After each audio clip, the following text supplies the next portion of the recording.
பொன்னாளம் பஞ்சாயத்து உயிரோட கிராமம். முந்தி 100 குடியிருப்பு இருந்துச்சு. இப்போ கிடையாது. இப்போ 30 குடியிருப்பு தான் இருக்குது.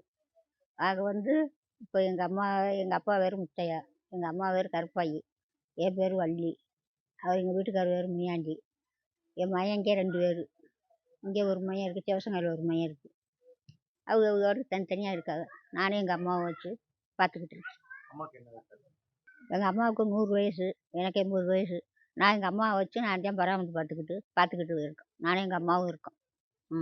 அது என்ன மாதிரி அவங்க அங்கே அந்த காலத்தில் சாப்பிட்ருப்பாங்க, கேப்பக்கூழு அது இது சாப்பிட்ருப்பாங்க. அதனால இப்போ அந்த இதில் இப்போ இருக்காங்க. இந்த காலத்தில் மாதிரியே சாப்பிடலாம். அந்த காலத்தில் கேப்பக்கூழு அம்மங்கூழு அப்படி சாப்பிட்ருப்பாங்க. அதனால அவங்க நல்லா வலுவாக இருக்காங்க. இன்னும் 1 மாதமாக அது சாப்பிட்டு இன்னும் எந்திரிச்சு குத்த வைக்கிது. பயங்க வருவாங்க, அதெல்லாம் எல்லாம் வாங்கியாந்து கொடுப்பாங்க பாப்பாவை. அம்மாவும் நானும் வச்சு எங்கள் அம்மா வச்சு பராமரித்து பார்த்துக்கிட்டு இருக்கு. அப்புறம் நம்ம ஒரு உள்ளதேன், ஆம்பளை பிள்ளை எல்லாம் கிடையாது. அப்படி இருந்தப்போ நம்ம தானே பார்க்கணும். அப்புறம் யார் பார்க்கறது? நம்ம தான் பார்க்கணும். அப்படின்ட்டு நான் பார்த்துக்கிட்டு.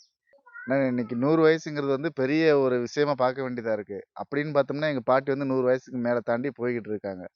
இப்போ நம்ம அந்த காலத்துல வந்து கேப்ப, கம்பங்கூழ் சாப்பிட கண்டு இது வரைக்கும் வந்து அவங்க நடமாட்டத்தோட எல்லாம் நல்லா தான் இருந்தாங்க. இப்போ 40 நாளா தான் ஒரு ரீசெண்டா ஒரு 10 டேஸா தான் அவங்க வந்து படுத்த படுக்கையா கிடக்காங்க.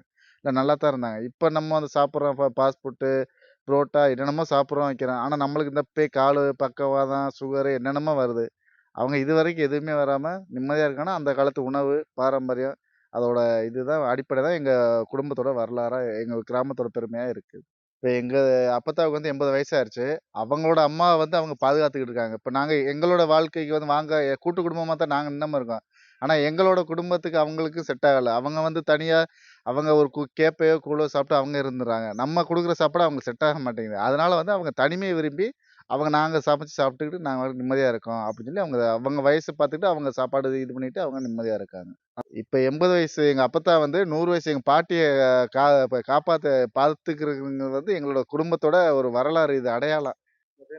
எங்க பேர் வாசு. ட்ரெண்ட ஃப்ரெண்ட் ஆக்கிக்கோங்க. தந்தி டிவியின் சப்ஸ்கிரைபர்ஸ் அண்ட் ஃபாலோவர்ஸ் குடும்பத்துல நீங்களும் இணையுங்க.